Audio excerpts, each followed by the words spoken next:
Hello, hello.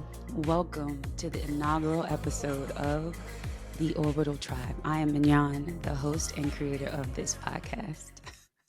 Some of you might know me from Tyler Perry's Sisters. Some of you might have seen my Christmas movie, Never Alone for Christmas.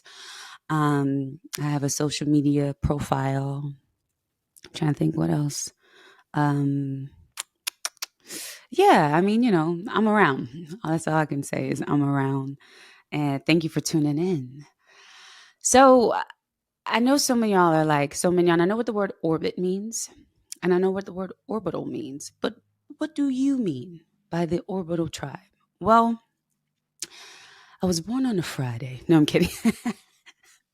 So orbital kind of describes how I always felt and always moved. Y'all know that TV show Friends, the friend group, Monica and Rachel were best friends. Monica and Ross were brother and sister. Ross and uh, Chandler were friends, and then Joey and Chandler were best friends. And then there was Phoebe. She was a part of the group, but she was kind of the one who orbited the group. She was kind of off doing her own thing. And I've always been that way in my friend groups, in my family. And my family, straight up black sheep. Y'all, I was crazy enough to try to overthrow the patriarchy at Thanksgiving and Christmas at like 12. Because in my family, there are so many female grandchildren on my mom's side and my dad's side, now that I think about it. And we would be, at my grandmother's house. We're team do too much. Our Thanksgiving and Christmas menu is turkey, ham, duck, fish. I already said duck. One year we did pheasant. Sometimes we do a prime rib. Sometimes we do an oyster dressing, and we do a regular cornbread dressing, and then we do sweet potato pie, pecan pie, and 3 cakes and string beans, collard greens, eggplant, millet. Like that's not even all of it, right? So we're working ourselves to death. We're cranky. We're tired. This set of granddaughters have done dishes. This set of granddaughters have done dishes, and everyone's done their turn, but there's still so much more to do. And I'm sitting there trying to, again, overthrow the patriarchy. I'm like, what about the men? Where are the men? How come we have to do everything? And mind you, I'm already black sheep at this point, right? For some reason, that's the lot that fell on me. And it didn't go over well. I want to let the younger girls who are watching and tuning in, first of all, I'm honored that you're tuning in. If there's some steps in life that I can save you from taking, I pray I can. And I think that's why I'm doing this podcast too. I think this is why God wants me to do it, because we all have to learn the lessons in life, right? In the school of life, nobody skips a grade. We all have to learn the lessons, but we don't have to learn them as difficultly. So my hope is to impart as much as I can so that you don't have to go through the same hardships, because you're already going to have hardships of your own. Like there's no way around it. But if there's a way for you to not, to not struggle with certain things, then I've done my part, and that does my heart some good. So, okay, back to me trying to overthrow the patriarchy. Dumb, never went over well. I'm not telling you to be quiet, younger girls. I'm telling you that there is a time. When Jesus was 12 years old, he stayed behind for a festival in Jerusalem. His parents were 3 days into journeying home. Y'all, I'm not sure if it's exactly 3 days, but I know he was 12 and he stayed behind and he was in the temple learning from the teachers and the scribes. And Mary and Joseph come back after days of thinking he was with them already. And they're like, son, why would you do that to us? And he says, did you not know I had to be about my father's business? But the Bible said that he went with them and he submitted himself to them. Girls, boys, there is a time for everything. 12 years old in your family is not the time to try to overthrow the patriarchy. Now, don't get me wrong. This past Christmas, I said the same thing. It still didn't go over well. Why? I'm black sheep. Okay, that's just what it is. And I remember I used to work for this nonprofit organization, and they sent us to this teachers conference. And I just see how the steps of a good man are ordered by the Lord with this one. And I remember this class that I went to take. It was one of the breakout sessions. And in this class, they talk about the different archetypes that kids are in their families and how they show up at school. And I just know that this was God leading me to this class. So these are the 4 archetypes, and find yourself in this one. There's the hero. The hero is the kid who is not only a star athlete, but they also have a 4.0 GPA. They never get in trouble at school. The hero archetype is trying to bring honor to the family, right? Then there's the mascot. The mascot is the peacemaker, the one who's trying to make a joke about everything, get everyone laughing on the same page. Guys, we don't have to talk about this. Let's laugh. Let's get over it. That person is trying to not make light of the family, but to, I guess, just kind of be the peacemaker of the family, to like keep the waters calm. And then there's the scapegoat archetype. I'm sure you already know what this one is, and I'm sure you can tell which one I was. Scapegoat archetype. They're the one who gets in trouble. They're the one who acts out. They're the one who's going to ask why. They're the one who's probably going to be labeled as disobedient or defiant because they are trying to say, hey, family, we have issues. We need to work on them. And so it's not always, hey, guys, let's work on these issues. That kid might get in trouble at school to highlight, hey, we're not perfect. So it's kind of like they take on the role of, literally, like in the Bible, there was a scapegoat that the sins of Israel was placed upon and then released into the wilderness. So this person takes on the role of troublemaker to highlight, hey, family, we have issues.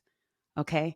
And then there's the lost child. This is the kid that doesn't ask for too much, doesn't make a lot of noise. They don't necessarily get the star student award, but they also don't get in trouble a lot. They try not to need as much in order to like take the burden off of the family. They say, hey, if I sit back, then the family won't have as much of a burden, right? So the hero is trying to bring honor, mascot is trying to bring peace, scapegoat is trying to bring change, truth, highlight our issues. The lost child is trying to not bring any more burden, right? If I sit back, then maybe all of our problems will go away, and if I don't need anything. And this is the thing, you might have played that different roles at different times in your life. You don't have to necessarily be one for your whole life. I know that I was scapegoat for sure, but not in the sense of being suspended in school or having detention. I definitely got detention, but I wasn't cussing teachers out or nothing like that. But I definitely was that kid who got on her report card, especially like in elementary school, talkative, defiant. Like at 8 years old, I knew what the word defiant meant because I had been labeled that. Um, yeah, so I've always been kind of this, you know, scapegoat archetype in the sense that I am not afraid to speak the truth.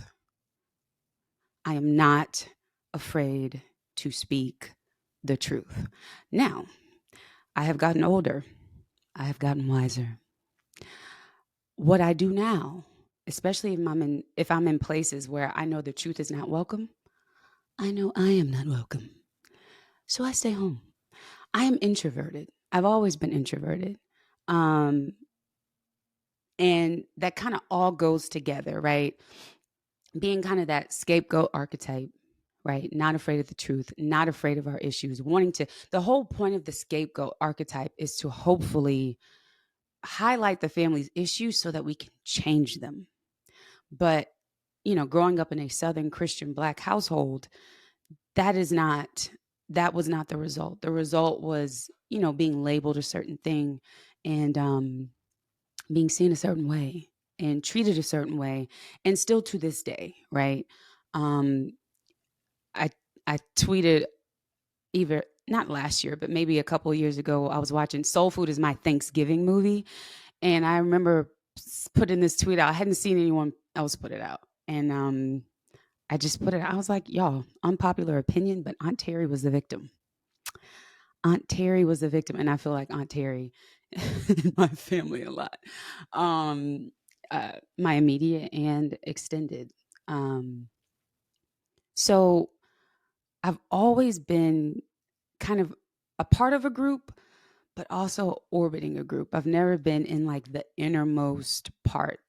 And I see why, because like I said, I had that label of like defiant or rebellious. And I look at King David from the Old Testament, his brother, when David goes to bring food to his brothers, his dad asked him to do it. Mind you, right before this, not right before, but, God sends the prophet Samuel to the house of Jesse to, anoint the next king. And God had to tell Jesse, hey, don't look at his stature. I don't look the way other people look. I look on the heart. And I love how I love it because it's funny, and it's funny because it's sad. The prophet Samuel had to ask Jesse multiple times, are these all your kids? And Jesse's like, I mean, there's the youngest, and he's out there with the sheep. I mean, he's kind of weird. He writes poems and music and stuff. I mean, you're not looking for him. And he's short. Shouts out to all the short kings. Anyway, that's the one that God chose, right? The one that his dad didn't even think enough of him to call his name when the prophet Samuel came. The prophet Samuel coming to your house was like the Pope coming to your house. Can you imagine the Pope coming to your family's house and your parents not even saying, somebody go get David? Like, so imagine what that invalidation felt like. And so, anyway, he's anointed king. He's still a shepherd, though. It's not until 15 years later that David even sees his throne. And it's not even the throne in Jerusalem, it's Hebron first.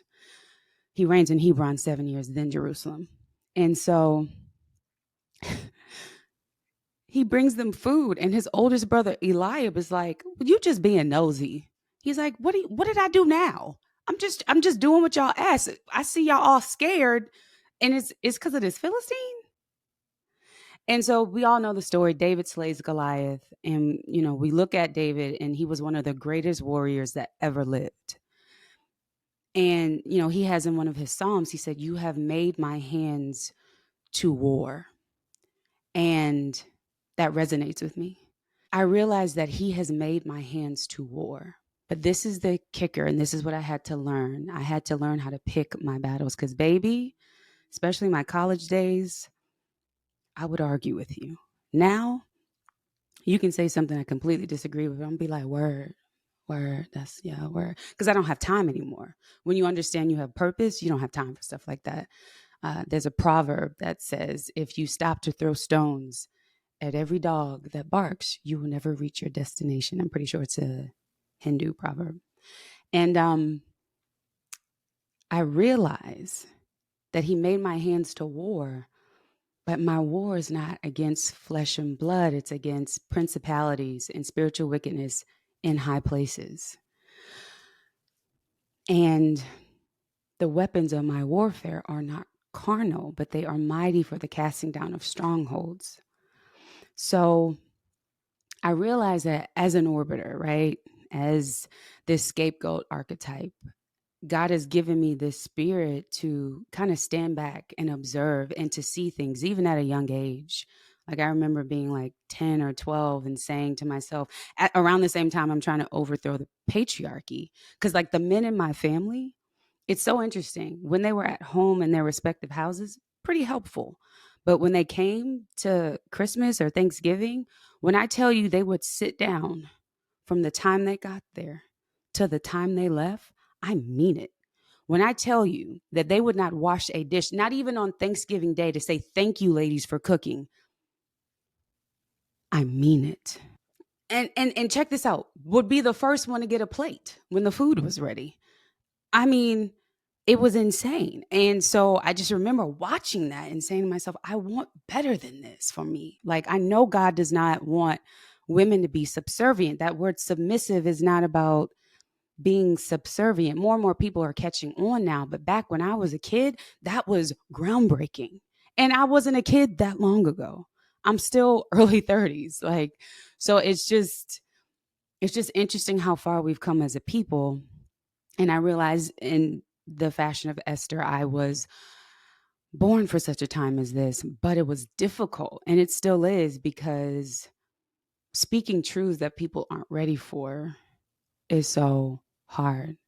Um, and so the orbital tribe is what I name this, is because I know that, I'm not alone out there. There are a lot of us who, even if you weren't as crazy as I was, thinking that you could, you know, tell the adults where they need to shape up.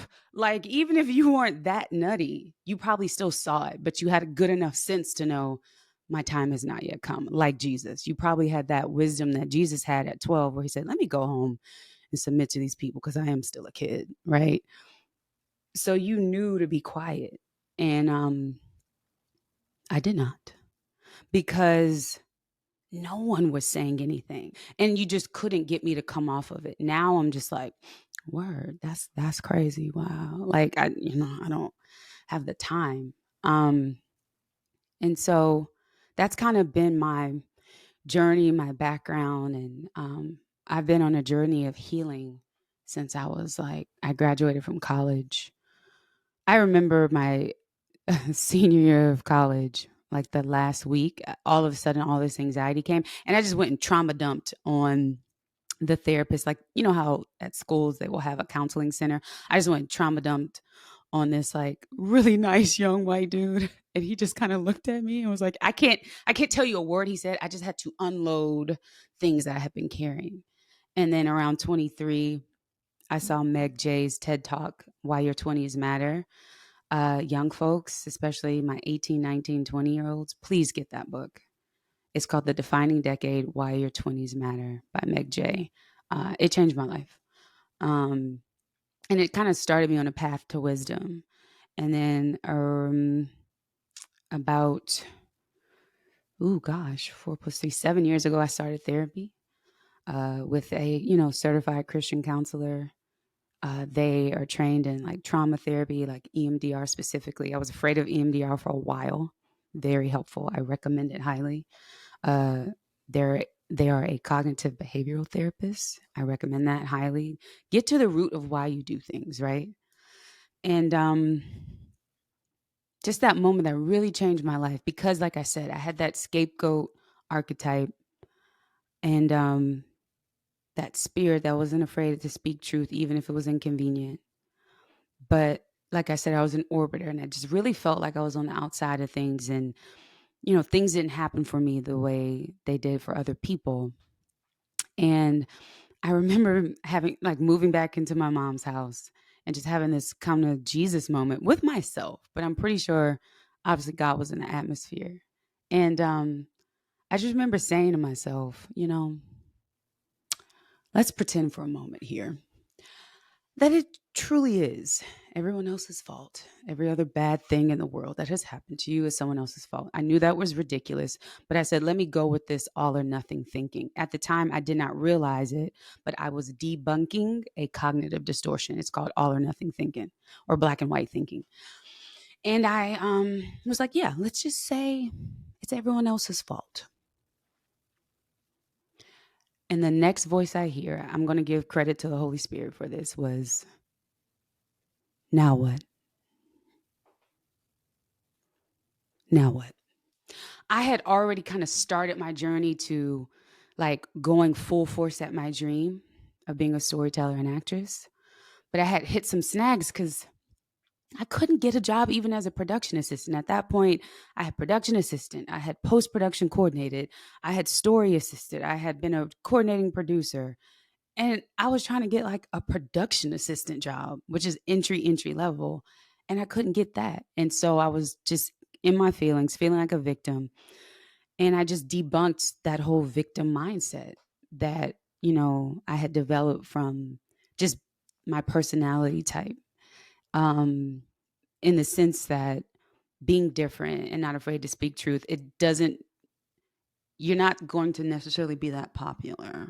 Like, like people will know your name, but maybe not for the reasons that you would want. And so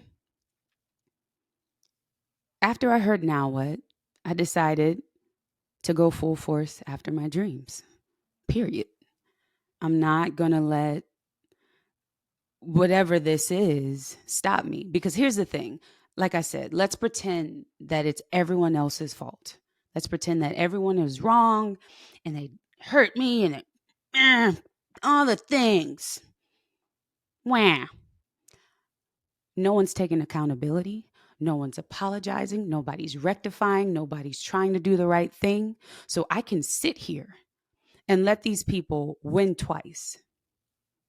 They win first time for whatever thing they did, and they win again if I continue to sit here and not go for what I want. Your best revenge is success.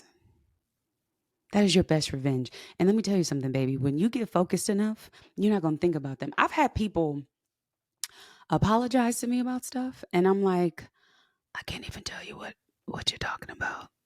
I have no idea why you're apologizing, but thank you so much. When you get to a point where you are ready to go for the life you want, and you will not be disempowered, you will not let life and the issues of life dictate to you what you can and cannot do, friend, you will not remember. You will not remember. Some things you will forget. Now, some things cut deeper, but that healing is one of the best ways to get what you want out of life. Forgiveness really is not for other people. It really isn't. What if you weren't letting them off the hook? You were letting yourself off the hook. Because ain't no way I'm going to lose sleep over somebody who is living their best life. Ain't no way. Ain't no way you about to get good sleep and you did me wrong. And I'm sitting here laying awake at night. Ain't no way. Ain't no way. I don't care who you are. Mother, father, brother, sister, best friend, boyfriend, girlfriend. I don't care who you are. You will not get more sleep than me. No, indeed.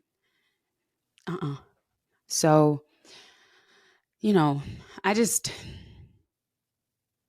I want people to understand that they were uniquely and created me. I want people to understand they were uniquely created and made for something. I don't know what your task is. I know that I'm supposed to speak the truth, but in love. And I know that I'm supposed to do it as a storyteller and as a public figure. I realize that storytelling is so powerful. As a matter of fact, it's spiritual. And that's why Hollywood is so powerful. And that's why I often feel like, Shadrach, Meshach, and Abednego and Daniel in Babylon, because the power that media has over culture and the minds of people, young and old, is, the only thing comparable to it is love, right?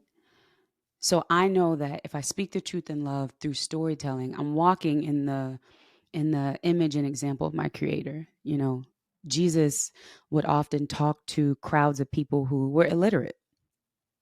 And so what did he do? He told stories. The Bible calls them parables. So storytelling is spiritual. And those of you who are storytellers, take it seriously.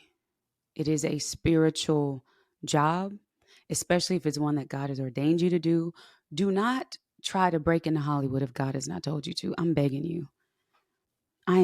It's too hard. Like my daughter, my sons, if I can discourage my kids from coming into the industry, I will. Maybe one of them will take over the production company. But like as a producer,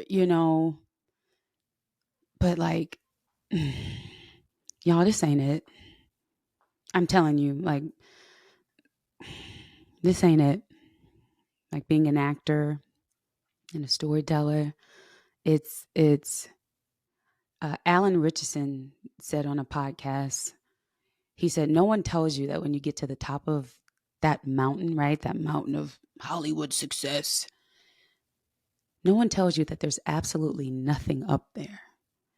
So if you're trying to become an influencer or an actor or an entertainer, that's fine. But if you're looking for it to be the thing that fulfills you, there's nothing up there. So that's episode 1 of the Orbital Tribe. All are welcome here. Come back and see us. I love you.